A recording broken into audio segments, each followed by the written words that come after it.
हमारा जिंदगी में अगिया लगैलू कके बर्बाद जानू बोला का तू पहलू बताओ।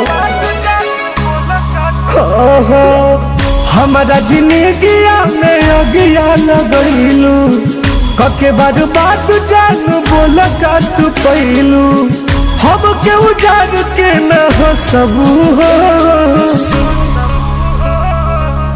हमारा नियन प्यार पावे खातिर जीवन भर सबू हो। एगो बात लिख लो तू सब सब कबो नहीं हो सबू हो। जेकरा भीरी जइबू जान हो ओकरा के न सबू हो। एगो बात लिख लो तू सब सब कबो नहीं हो सबू हो। दिल से शराब दे तनी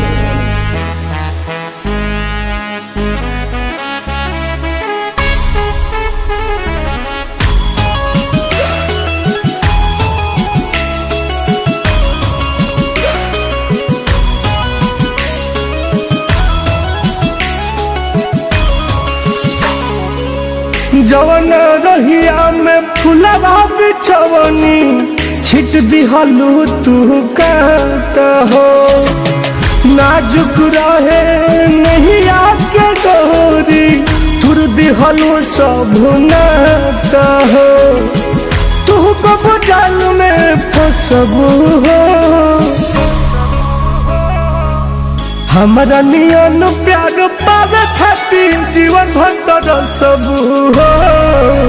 एगो बात लिख लो तू सब सब कबो नहीं हो सबू हो। जेकरा भीरी जइबू जान तू ओकरा के न सबू हो।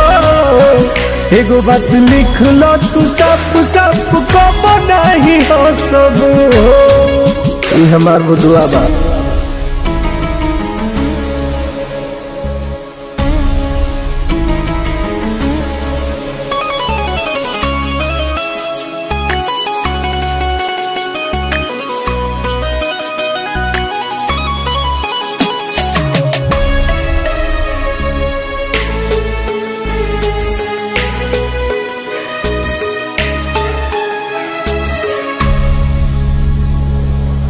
पास बोला के गोलू टुनु टुनु के काहे दूर भगा दिहलू।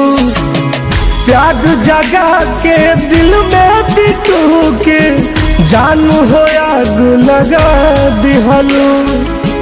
नौजो में हमारा अपना घसबू हो।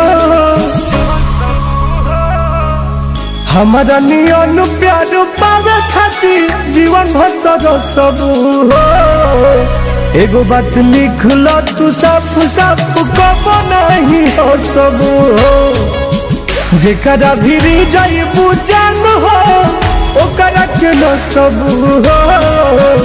एगो बात लिख लो तू सब सब कबो नहीं हो सबू हो। जीवन तोरो रोते रोते बीती।